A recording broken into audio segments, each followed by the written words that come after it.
लोग मृत्यु के बाद उस देह को अपने पास रखना नहीं पसंद करते, जल्द से जल्द अंतिम संस्कार करना होता है।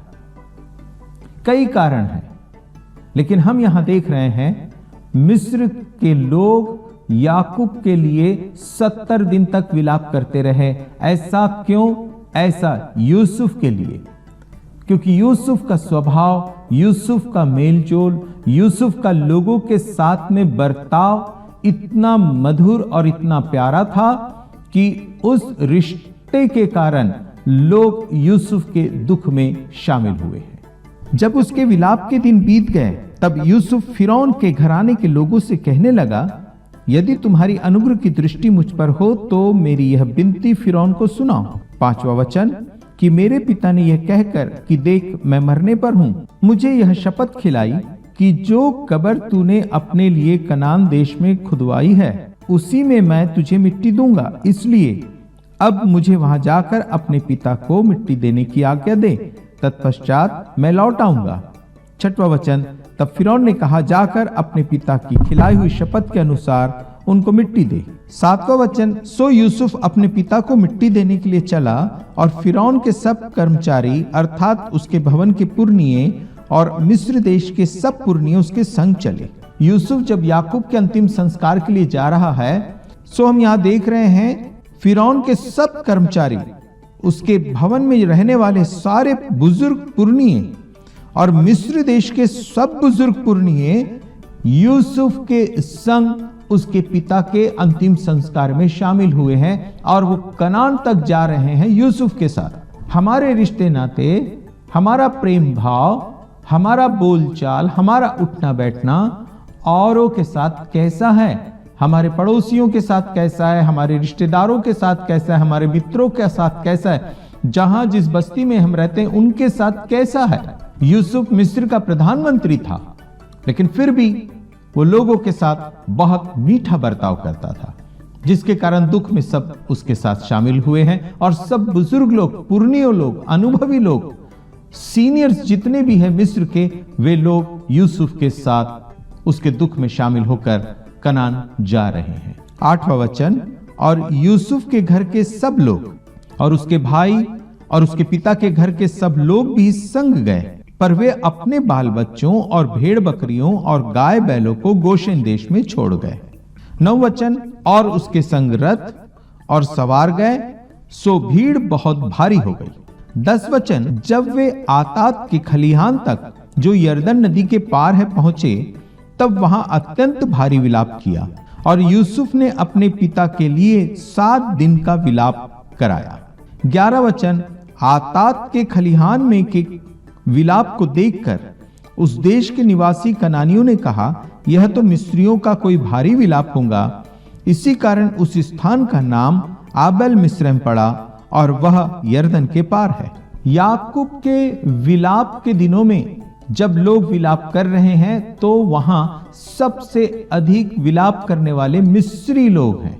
आपको याद होगा जब भाई यूसुफ के घर पर पहुंचे तब उसने उनके खाने का प्रबंध, उसके घर में रहने वाले मिस्रियों के खाने का प्रबंध अलग अलग किया, क्योंकि मिस्री चरवाहों से घृणा करते हैं। आपने यहां देखा कि एक यूसुफ जो चरवाहा है, जो इब्री जाति का है, मिस्र में लोग उससे कितना प्यार करते हैं और यूसुफ के प्यार के कारण उसके पिता से, उसके परिवार से, उसके भाइयों से सारे मिस्री कितना प्यार करते हैं। याकूब के अंतिम यात्रा में मिस्री सबसे अधिक विलाप कर रहे हैं। इसका कारण है यूसुफ और उसका काम, उसका व्यवहार। उसने जो काम किया मिस्रियों के लिए अद्भुत कार्य है और मिस्री इस कारण उस यूसुफ को छोड़ नहीं पा रहे हैं, क्योंकि यूसुफ ने उनको मरने से बचाया है। वे सोचते हैं अगर यूसुफ ना होता तो पूरा मिस्र इस पृथ्वी के नक्शे से मिट जाता, वे लोग खत्म हो चुके होते, परंतु यूसुफ और उसकी बुद्धिमत्ता, उसका ज्ञान और उसके परमेश्वर के कारण वो बचा लिए गए हैं और मिस्री उसका सहयोग कर रहे हैं। वे भूले नहीं उस काम को जो यूसुफ ने उनके लिए किया था। क्या आप जानते हैं आपके लिए एक व्यक्ति है जिसने बहुत उम्दा काम किया है? उसका नाम यीशु मसीह है। जब आपके मौत का फरमान लिखा जा चुका था जब ये पृथ्वी नाश की कगार पर खड़ी थी, तब वो इस पृथ्वी पर आया, उसने कुंवारी से जन्म लिया और आपके गुनाहों का कफ्फारा अपने ऊपर उठाकर कलवरी के क्रूस पर वो स्वयं बलिदान होकर आपको पापों से छुटकारा दिया। खुद मौत की घाटी में उतर गया और आपको वो जीवन दे गया। जब आपको ये बात मालूम है या मालूम पड़ चुकी है, आपका सहयोग आपके उस यीशु मसीह के साथ कैसा है? आप उसके साथ कितनी घनिष्ठता कर रहे हैं? मिस्रियों को देखें जो यूसुफ के साथ कैसी मित्रता को निभा रहे हैं, कैसे घनिष्ठता को निभा रहे हैं, कैसे रिश्ते को निभा रहे हैं। हमें भी इस विषय पर विचार करना है कि उस यीशु मसीह ने हमारे लिए कैसे बड़े और कैसे अनोखे काम को किया है। आइए हम भी उसके साथ मिलकर उसकी इच्छा और उसके कार्यों में अपना योगदान दें, सुसमाचार का प्रचार करें, यीशु मसीह के आने की आमद की तैयारी में हम भी जुट जाएं। 12 वचन, और इस्राएल के पुत्रों ने उससे वही काम किया जिसकी उसने उनको आज्ञा दी थी। याकूब ने जैसी आज्ञा दी थी उसके पुत्रों ने वैसा ही उसके साथ किया और उसे मकपेला की कब्रिस्तान में ले जाकर उसे याकूब के ही पिता, माता, उसकी पत्नी और उसके दादा दादी के साथ उसे रख दिया। 13 वचन, अर्थात उन्होंने उसको कनान देश में ले जाकर मकपेला की उस भूमि वाली गुफा में जो ममरे के सामने है मिट्टी दी, जिसको इब्राहिम ने हित्ती एप्रोन के हाथ से इस निमित्त मोल लिया था कि वह कब्रिस्तान के लिए उसकी निज भूमि हो। इब्राहिम से जब वो मकपेला के कब्रिस्तान को खरीद रहा था, एप्रोन ने कहा था कि तेरे और मेरे बीच में पैसे की क्या बात है, तू यूं ही रख ले। सारे लोगों ने कहा था कि हम में से कोई भी तुझसे कुछ नहीं कहेगा, तू अपनी पत्नी को यहां कब्रिस्तान में रख सकता। इब्राहिम ने कहा कि नहीं, मैं उसे पैसे देकर खरीदूंगा, तभी मैं इस काम को करूंगा।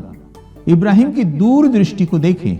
हम फिर एक बार याकूब के अंतिम संस्कार के समय इस बात को सीख रहे हैं कि इब्राहिम ने दूरदृष्टि की। वो जानता था मेरे तक ये बात सीमित रहेंगी, लेकिन अगर मैं पैसे देकर, मोल लेकर अगर इस कब्रिस्तान को खरीदता हूं तो ये मेरे और आने वाले मेरे वंश के लिए सुरक्षित होगा। याकूब को जब वहां रखा जा रहा है, कोई नहीं कह सकता, क्योंकि सब जानते हैं ये इब्राहिम के द्वारा खरीदा गया है। मैं और आप अपने बच्चों के लिए आने वाले भविष्य के विषय में दूरदृष्टि रखें और आज जो काम कर रहे हैं आने वाले वंश के नजरिए से उन कामों को आप अंजाम दें। 14 वचन, अपने पिता को मिट्टी देकर यूसुफ अपने भाइयों और उन सब समेत जो उसके पिता को मिट्टी देने के लिए उसके संग गए थे, मिस्र में लौट आया। यूसुफ मिस्र लौट आया, उसके साथ उसका पूरा परिवार लौट आया, लेकिन गोशेन में अब भी मातम छाया हुआ है। याकूब के चले जाने के लिए तो है ही है, परंतु उसके साथ एक बहुत बड़ी मुश्किल जो यूसुफ के भाइयों के सामने आन खड़ी है, वो है कि पिता के जाने के बाद अब यूसुफ हमारे साथ कैसा बर्ताव करेगा। उन्हें अपने किए पर पश्चाताप के साथ साथ अब डर लग रहा है कि अब यूसुफ हमसे एक एक बुराई का बदला लेगा। पिता के होने के कारण वो पिता उनके लिए ढाल था, यूसुफ उन्हें नहीं छू सकता था, लेकिन अब क्या होगा? इसी चिंता में, इसी परेशानी में सारे भाई आपस में मिलकर बैठकर बातचीत कर रहे हैं। इनके मन में विचार जो है आपने और मैंने देख लिया है, जो अभी हम पढ़कर भी देखेंगे, पर यूसुफ के मन में क्या है भाइयों के प्रति, आइए हम उन बातों को देखेंगे, पढ़ेंगे और शिक्षाओं को उसके द्वारा अपने जीवन में लेंगे। उत्पत्ति का किताब 50 अध्याय और 15 वचन। जब यूसुफ के भाइयों ने देखा कि हमारा पिता मर गया है, तब कहने लगे कदाचित यूसुफ अब हमारे पीछे पड़े और जितनी बुराई हमने उससे की थी सबका पूरा पलटा हमसे ले। 16 वचन, इसलिए उन्होंने यूसुफ के पास यह कहला भेजा कि तेरे पिता ने मरने से पहले हमें यह आज्ञा दी थी। 17 वचन, कि तुम लोग यूसुफ से इस प्रकार कहना कि हम विनती करते हैं कि तू अपने भाइयों के अपराध और पाप को क्षमा कर। हमने तुझसे बुराई तो की थी, पर अब अपने पिता के परमेश्वर के दासों का अपराध क्षमा कर। उनकी ये बातें सुनकर यूसुफ रो पड़ा। वो क्षमा मांग रहे हैं अपने अपराध, अपने पापों के लिए, और अपने पिता को आज भी अपने सन्मुख ढाल बनाकर वो यूसुफ से बातें कर रहे हैं। पर आपने देखा यूसुफ इनकी इन बातों को सुनकर रो पड़ा। क्यों? इसलिए क्योंकि यूसुफ का मन अपने भाइयों के प्रति साफ है। उसने तो अपने मन में कभी उनके प्रति ऐसे बुरे विचार लाया ही नहीं। इसलिए वो उनको और उनके पूरे परिवार का पालन पोषण स्वयं कर रहा है। यूसुफ के मन में क्या है, आइए देखेंगे बहुत मधुर बात जो यूसुफ के जीवन में, उसके हृदय में पाई जाती है।